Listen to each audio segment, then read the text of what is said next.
Welcome back.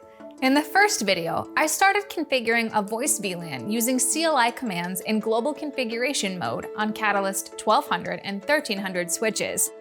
In this second of a two-part episode of Cisco Tech Talk, I'll finish the configurations, verify settings, and check connectivity. Next.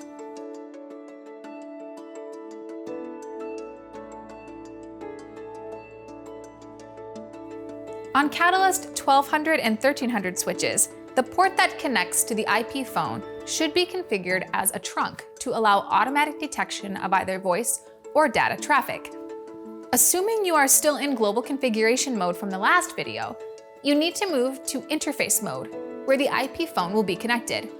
For example, to use port number 13 to connect the IP phone, type the command interface gigabit Ethernet 1/0/13 to log into port 13.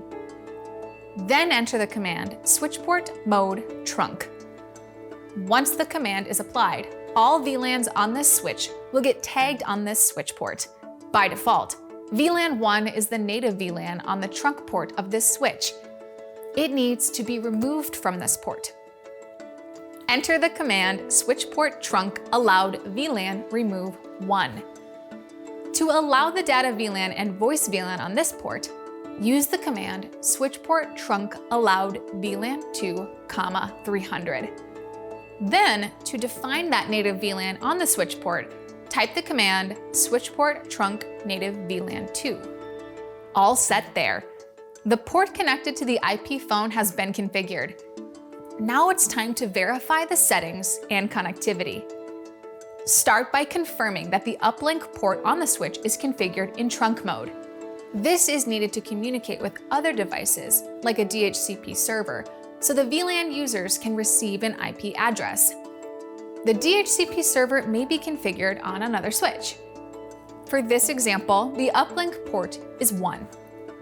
To log into the interface, use the command interface gigabit Ethernet 1/0/1. To configure the port as a trunk, use the command switchport mode trunk and press enter. As you can see, the VLANs are up. Next, I'll connect an IP phone to port number 13. On the phone Ethernet interface PC port, I'll connect a laptop to check how the VLAN assignment on this switch is applied. Once the IP phone is connected and port 13 is up, you can verify that the IP phone and laptop are in the correct VLAN. To do that, enter the privileged executive mode by typing end. Then, use the command show MAC address -table. As you can see, the PC is detected on VLAN 2, the data VLAN. The IP phone is detected on the voice VLAN 300. Perfect. There are 2 entries for the IP phone MAC address. One is in VLAN 2, and the other one is in VLAN 300. The reason for this is before the IP phone gets assigned to the voice VLAN, there's some initial traffic to negotiate the voice VLAN ID. By default, it goes to the access VLAN, which is the native VLAN 2 in this case. In my DHCP server, I can see that the 2 MAC addresses have different IP addresses from the respective VLAN. Additionally, you can check to make sure the devices are reachable from the switch. To do that, I'll type ping 172.19.10.106, the IP of the laptop that is connected to the data VLAN on the IP phone. The ping was successful. That's great. Similarly, to check the reachability of the IP phone from the switch, I'll type ping 10.10.10.115. Also successful.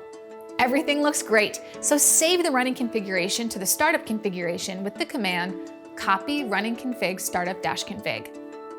Press enter and then Y to confirm. That's it. You're set with a voice VLAN on one of your Catalyst switch ports. Thanks for watching. I'll see you next time.